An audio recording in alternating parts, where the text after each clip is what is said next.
साहेब, तुम्ही आज इथं निदर्शने करत आहात. काय मागण्या आहेत, काय सांगता?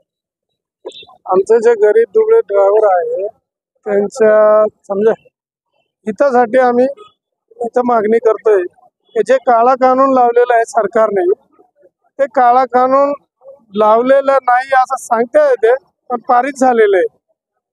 पारित झाल्यामुळं आम्ही ड्रायव्हर लोकांसाठी इथं आलेलो आहे. तुमचा असा सरकारवर सरळ आरोप आहे का सरकार तुमच्याशी खोटं बोलतंय? असं वाटतंय आम्हाला. नाही, तुम्ही आता उल्लेख केला सरकार एकीकडे सांगतंय कायदा पारित नाही झाला, दुसरीकडे तुम्ही म्हणता का कायदा लागू झालेला आहे. तुमचा असा स्पष्ट आरोप आहे का ते सांगा. लागू झालेला आहे म्हणजे राष्ट्रपतीचे सुद्धा सिग्नेचर झालेले आहे, फक्त लागू करायचं आहे इकडं. कायद्याचा मसुदा आपण वाचलाय का? हा वाचलाय सर. काय लिहिलेलं आहे, काय प्रावधान आहे, काय शिक्षा आहेत त्याच्यात आणि कशाच्या बाबतीत आहे? हिट अँड रन हे जे कानून आहे, हे कानून 10 वर्षाची शिक्षा आणि 7 लाख रुपये दंड. स्वतःहून कोणी करत नाही, हे होणारी गोष्ट आहे. कोणी जाणून बुजून ऍक्सिडेंट करत नाही. त्याच्यात कारणं असतात, काही दुसरे कारणं असतात, कोणी काही घटना असतात, काही आपल्या गाडीचा प्रॉब्लेम असतं, त्याच्यामुळे होऊ शकतं. तर त्याच्यात म्हणजे हे तरतूद नाही. आणि आम्ही प्रत्येक ड्रायव्हर, कोणी जनावर सुद्धा रोडावर मेलेला असला तरी त्याच्यावर गाडी टाकत नाही. आणि त्यांच्या सांगण्यावरून असं ऐकलं की डायरेक्ट हिट अँड रन म्हणजे आम्ही पडतो कावा तिथून, कारण पब्लिक आम्हाला सोडत नाही. बरेचसे घटना झालेले आहे, बरेचसे तुमच्याकडे सुद्धा व्हिडिओ आलेले असतात, तुम्ही स्वतः बघितले असाल. मोठे मोठे दगड उचलून टाकतात ड्रायव्हरच्या वरती, आणि तो एकटा असतो. कुठेही गेला तर ड्रायव्हर एकटा असतो, आणि त्याच्यावर सगळी पब्लिक जे येतो आपला हात साफ करून चालला जातो त्याच्यावर. त्या भीतीनं तर तिथून पडून जातो आणि तिथे जाऊन पोलीस स्टेशनला सांगतो. कायद्याच्या विरोधात केंद्रीय मंत्र्यांशी तुमचं काही बोलणं झालं तर अमित शहा असतील, गृह खात्यातले कडनं यांच्याशी काही तुमचं चर्चा झाली का? त्यांनी चर्चेत काय तुम्हाला उत्तर दिलं? जेव्हा हे कायद्याचा आम्हाला सांगण्यात आला की हे कायदा जे आहे पारित झालेला आहे, त्याच्यानंतर आमचे जे ड्रायव्हर बंधू आहे त्याच्यातला कोणीच गेला नाही तिथं, किंवा कोणतीही ड्रायव्हर संस्थाला त्यांना बोलून त्यांच्याशी चर्चा वगैरे काही केली नाही.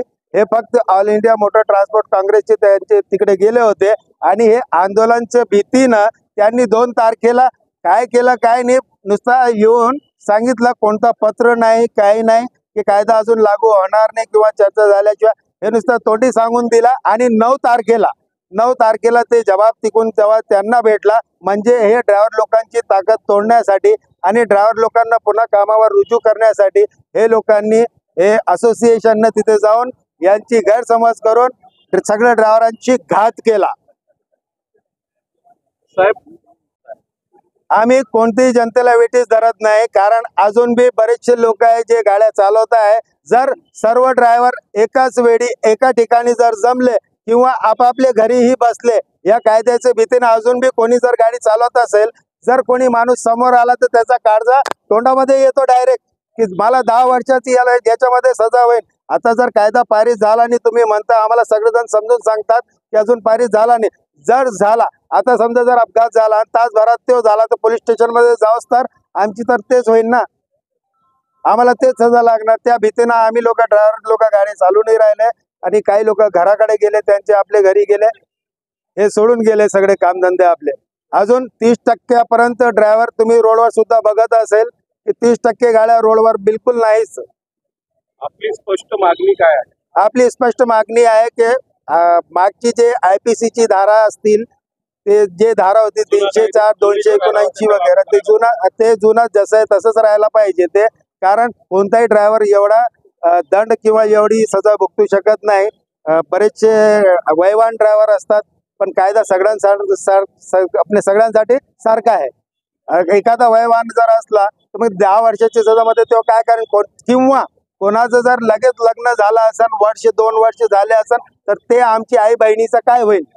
10 वर्ष ते हे जेलमध्ये राहील, कारण त्याला बेल सुद्धा नाही. आता असा कायदा केलेला आहे.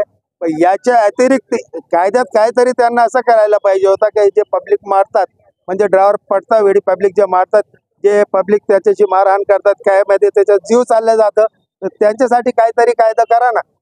यामध्ये गाड्यांची पण तोडफोड होते, याच्यासाठी काय प्रॉब्लेम? त्यामध्ये गाड्याची तोडफोड होते, ते आम जनता करते, पब्लिक करते, ड्रायव्हरांचं काही नसतं.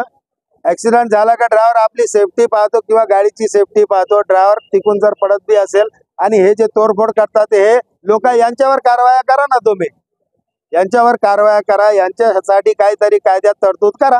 धन्यवाद साहेब. आपलं नाव? Pathan Muzaffar Mujahid Khan, all India truckers and drivers helpline association Aurangabad, body उप सचिव. मैं जादववाड़ी ब्रांच का सचिव हूँ।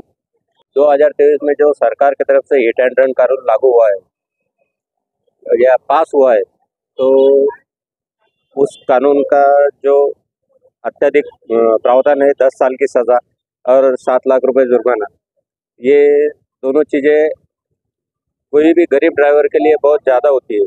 इसलिए ये काला कानून वापस लिया जाए, ये हमारी all India truckers and drivers helpline की तरफ से मांग है और इसके लिए हम आज ये उपोषण कर रहे हैं।